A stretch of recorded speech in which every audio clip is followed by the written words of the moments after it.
Obrigado por estar aqui conosco.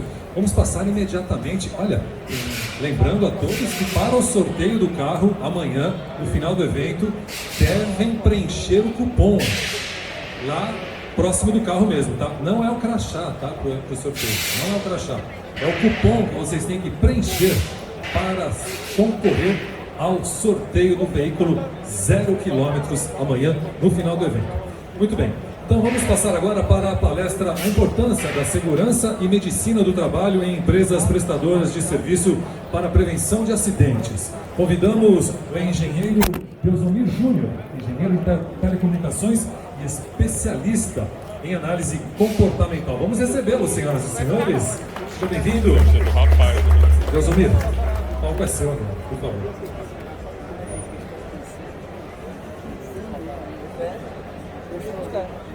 Boa tarde, pessoal, tudo bem? Eu vim aqui para trazer para vocês a palestra sobre saúde, sobre segurança do trabalho e medicina. Como a gente pode minimizar a questão dos acidentes de trabalho. O nosso assunto é um assunto de extrema relevância na nossa área, porque a gente trabalha com uma área que tem muita atividade técnica e tem muito risco de acidentes. Eu sou especialista em segurança do trabalho e análise comportamental. Sou engenheiro de telecomunicações e especialista em segurança do trabalho. E hoje eu venho para trazer para vocês algumas dicas sobre segurança do trabalho, como a gente pode minimizar o índice de acidentes. Primeiramente, uma definição de segurança do trabalho. Hoje, para vocês, segurança do trabalho significa prevenção de acidentes somente? É somente fazer os cursos de NR, NR10, o que é para vocês? A gente tem que olhar o segurança do trabalho, não é somente cuidar ter os cursos de NR. Não. Cada trabalhador, cada atividade que a gente faz hoje, tem uma norma específica que a gente consegue trabalhar sobre ela. E na nossa área, especificamente, a gente tem dois riscos muito grandes que a gente tem na nossa atividade, que é o risco de choque elétrico e o risco em altura, que é a questão de subir em postes. Hoje acontece muito problema de acidentes por conta de negligência do nosso funcionário, porque ele, autoconfiança de querer achar que sabe fazer essa atividade. O uso do EPI não é uma coisa que não é um uso obrigatório, não é para usar quando quiser. Então tem umas regras para isso. Então a finalidade da segurança do trabalho, além de nos ajudar a prever os acidentes, é justamente melhorar os processos internos. Isso aí é uma das coisas que a gente faz com a segurança do trabalho. O empregador, ele tem algumas obrigações. Como a palestra é curta, então a gente tem que acelerar um pouco ela. Algumas obrigações do nosso empregador: cumprir e fazer as disposições legais. O Ministério do Trabalho está aí, mudando as empresas, por conta que elas estão sendo negligentes em relação à documentação de segurança do trabalho. Muitas vezes as pessoas pensam que só fazer o ASO é aquele exame simples clínico que tem lá. Mas não, cada atividade tem os exames específicos para isso. Vamos dar um exemplo. Hoje, você vai contratar uma pessoa que tenha labirintite para subir no poste? Com certeza não. Porque imagine se você não detecta que ela tem labirintite para subir no poste. Ela passa mal em cima do poste. Como é que vai socorrer aquela pessoa?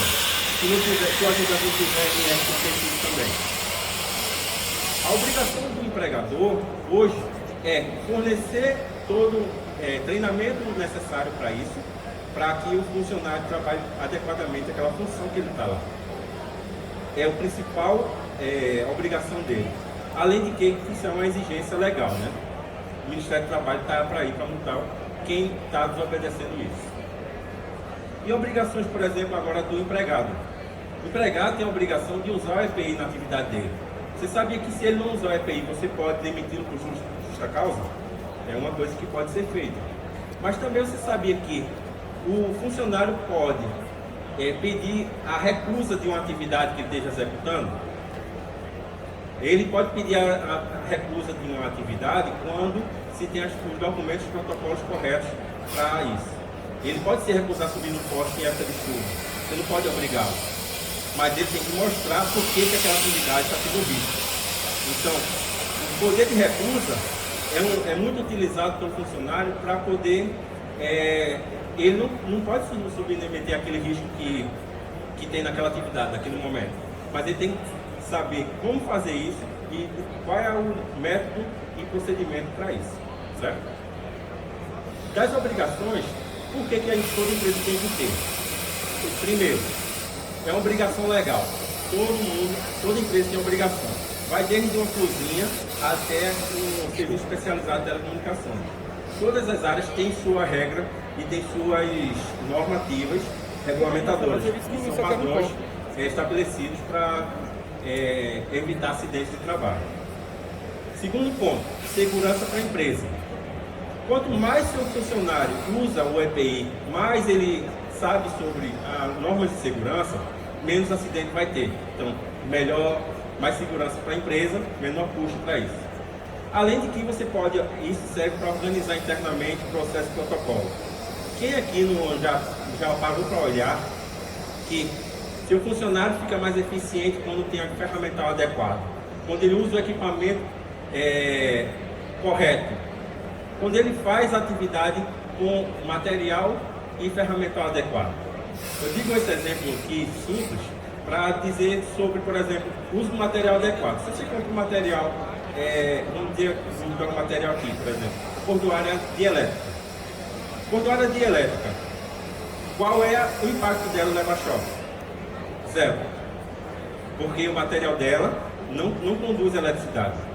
Mas hoje você tem que cuidar da saúde dos seus trabalhadores, mas infelizmente seu concorrente não cuida disso. Ele bota lá, energiza uma cordoalha elétrica, quem vai se acidentar? Você, se você não estiver preparado na hora que estiver fazendo a atividade lá.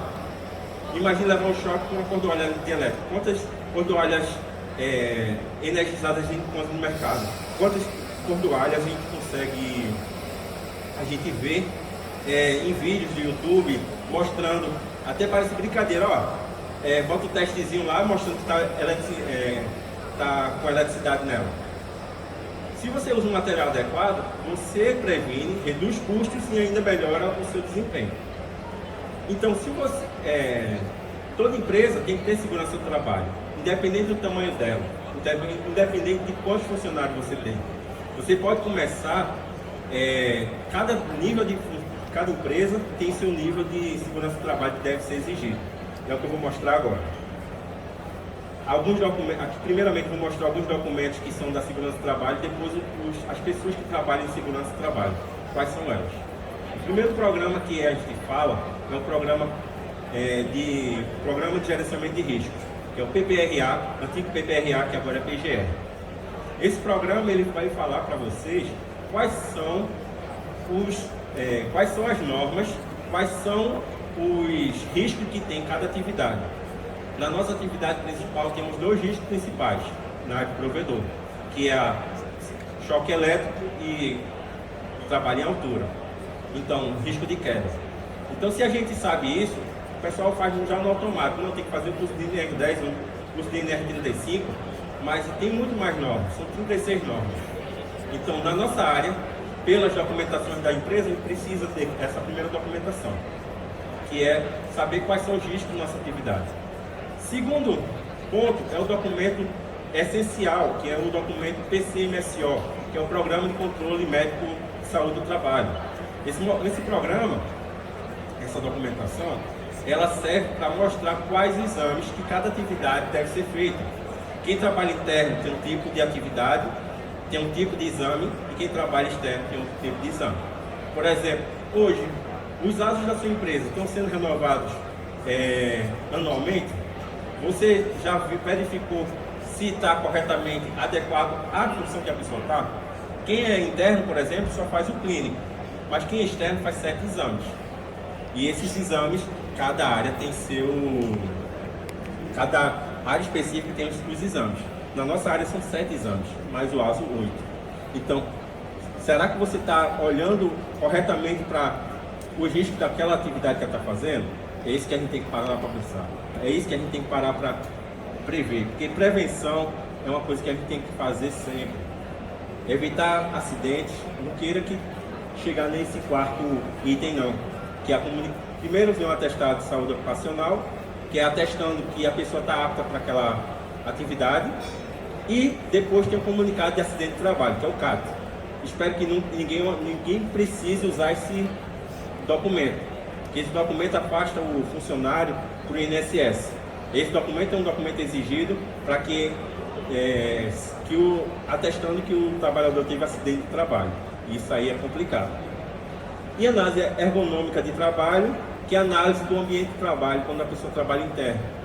Hoje nessa pandemia fez com que a gente tirasse da empresa as pessoas internas. Na empresa temos um ambiente adequado, iluminação, ventilação, temperatura, isso está adequado. Mas quando a gente transmite isso para o nosso ambiente home office, a gente termina esquecendo isso.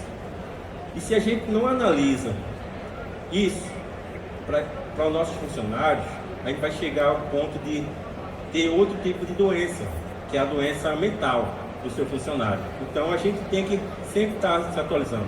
Essa análise ergonômica de trabalho, ela vem na norma NR17. Quem você já usa a NR17? Então, pouca gente conhece ela, que é justamente aquela ginástica laboral, aquela questão de iluminação para saber se está correto, se está com postura correta. Tudo isso vem na 17. Na nossa área de segurança do trabalho, existem alguns profissionais que, dependendo da quantidade de funcionários, eles são exigidos por lei. A análise básica, primeiramente para uma empresa pequena, só necessita do técnico de segurança do trabalho ou engenheiro de segurança, como eu, que seria para analisar tecnicamente tudo. O PCMSO, ele é analisado por um médico coordenador chamado, que um médico pode fazer mais de 100 empresas. Então, cada médico assina seus PCMSO. Então, a gente consegue elaborar só com os técnicos de segurança do trabalho. Quando a empresa começa a ter um nível maior de funcionários, em média, assim, a gente só vê isso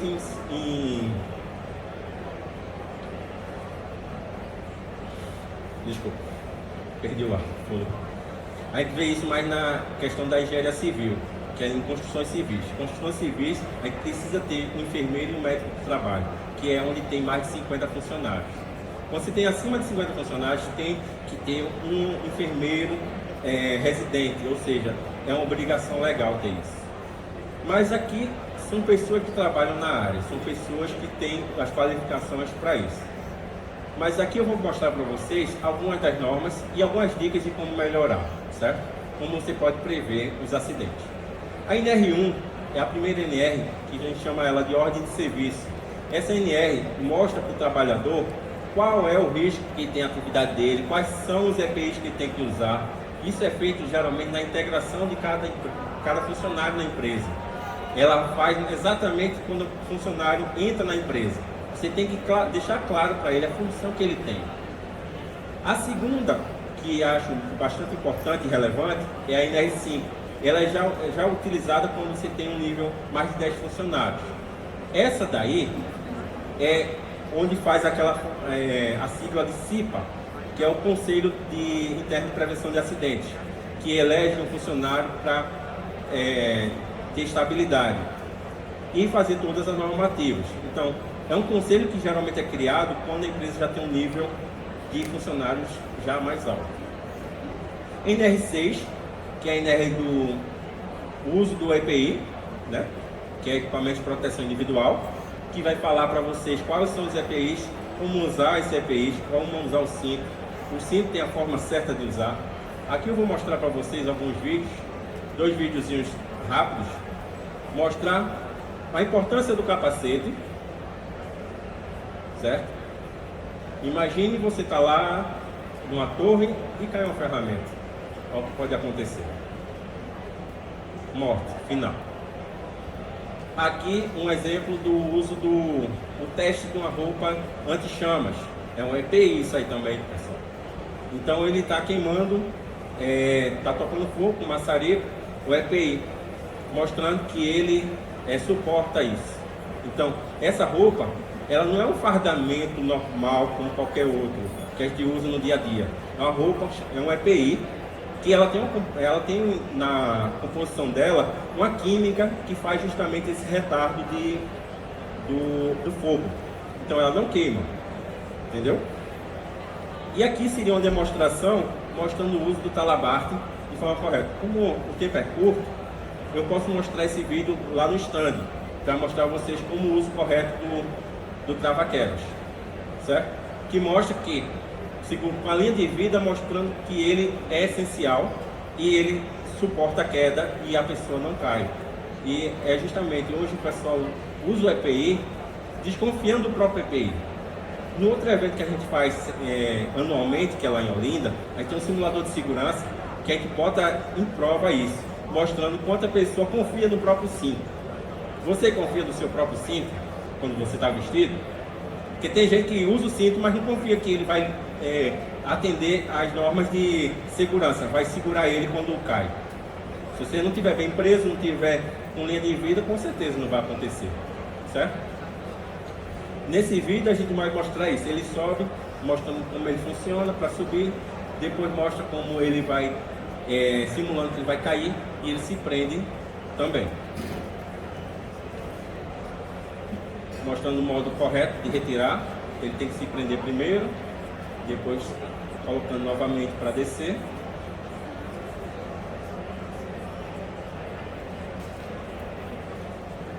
Aí ele vai simular que vai cair.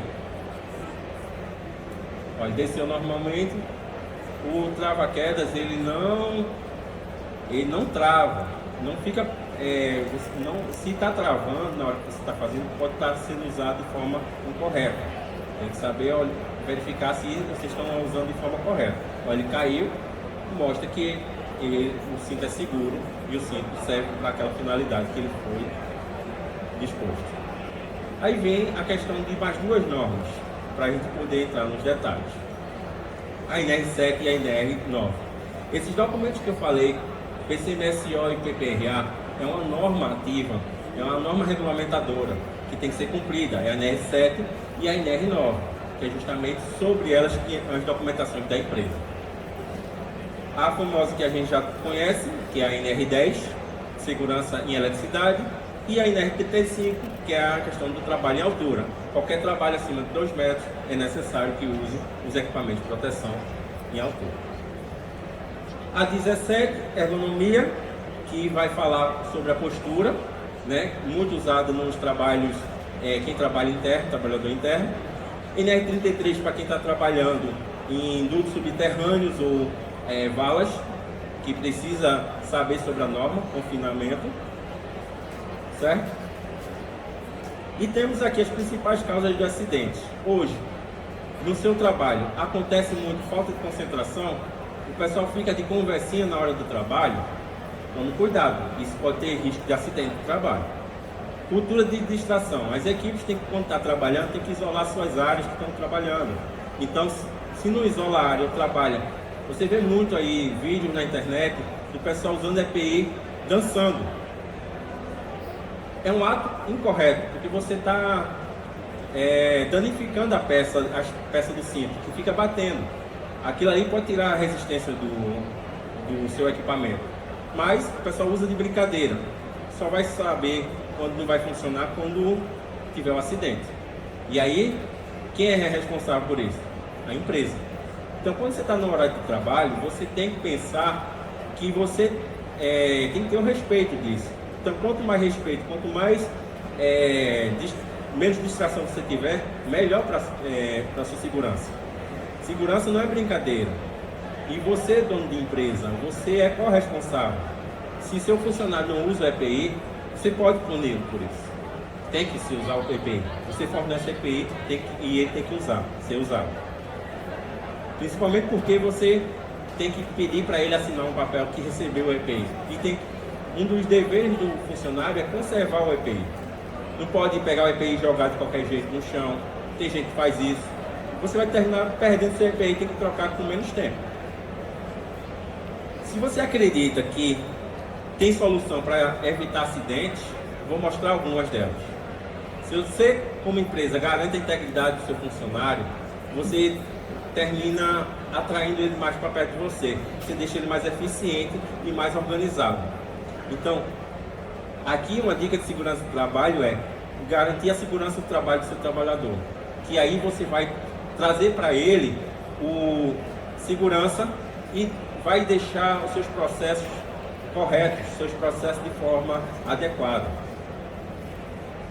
Tem que exigir dele que ele cumpra as regras. Não adianta, o trabalho não é brincadeira. E você não quer, Deus o livre, a morte do seu funcionário.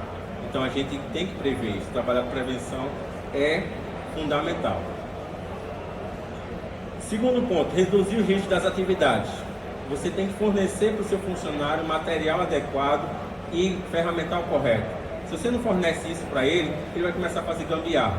E fazer gambiarra é uma expressão nossa do Nordeste, fazer adaptação, outra expressão que vocês queiram usar. Mas a gente fala gambiarra que já dá para se entender. Que ele tem que saber que quanto mais gambiarra vai dar mais retrabalho. Retrabalho, vocês têm custo com isso. Não é melhor reduzir os custos fazendo o trabalho de forma correta? Então, além de tirar as adaptações que ele está fazendo, vai diminuir o risco de ele se acidentar, porque ele vai estar usando o ferramental correto da forma correta. Certo? Um dos erros que as empresas fazem, um grande erro que as empresas fazem é justamente não definir as metas dos seus trabalhadores. Quando você começa a organizar isso, a gente consegue melhorar o índice de produtividade no nosso trabalhador, certo? E a quarta e última dica que eu tenho aqui para vocês é: se vocês puderem dar um plano de saúde para os seus funcionários, a empresa que pode dar, isso aí é uma coisa que traz o seu cliente, seu funcionário para perto de vocês, certo? Então, tem empresas que conseguem dar, tem empresas que não conseguem dar por causa do tamanho dela, mas é uma recomendação. Se isso fez sentido, eu vou mostrar aqui alguns exemplos em resumo que são soluções avançadas de segurança do trabalho.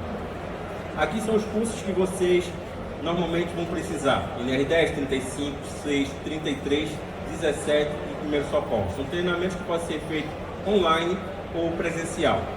Então, já o Ministério do Trabalho já liberou para ser feito online. Então, você consegue isso de forma prática, sempre está capacitando os seus trabalhadores. Você também pode olhar e cuidar da mente do seu trabalhador, que são com treinamentos personalizados, comportamentais, que você pode melhorar o desempenho da sua equipe através da melhoria do sucesso pessoal, melhoria dos negócios, liderança, organização da sua casa, organização de como é que seus trabalhadores estão com competências. Isso aí são treinamentos profissionais que a gente pode fazer. Análise comportamental, formas de contratação, melhoria, saber quais são os cursos que precisa, quais são os cursos que eles precisam fazer, quais são as competências que eles têm, quais são as dificuldades que eles têm nas suas atividades, a gente consegue planar a análise comportamental deles. Aqui eu estou deixando aqui para vocês verem um pouco do que a gente trabalha na nossa empresa, que é as áreas que a gente atua: telecomunicação, engenharia, licenciamento, segurança do trabalho, medicina, as documentações. Vou deixar aqui um e-book para vocês, que é para dicas de como melhorar os acidentes de trabalho. Então, se quiser tirar pelo QR Code, pode fotografar ou pode ir lá no instante, que também está disponível para vocês pegarem lá. É só um pequeno cadastro que vocês vão conseguir pegar esse e-book. Ele é gratuito e vocês vão gostar dele, certo? E por último, aqui eu quero agradecer a todos, certo? Vou deixar aqui meus contatos, o QR Code fala comigo pelo WhatsApp, e agradeço a presença de todos aqui. Até o próximo.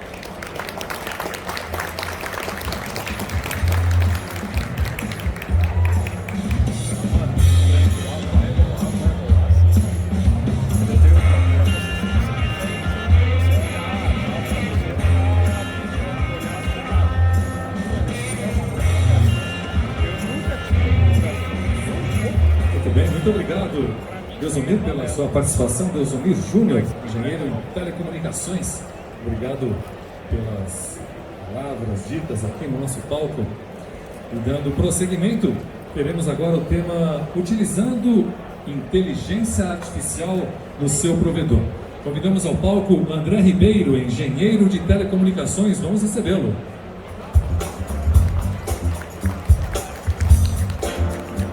Seja bem-vindo aqui ao palco, André, por favor.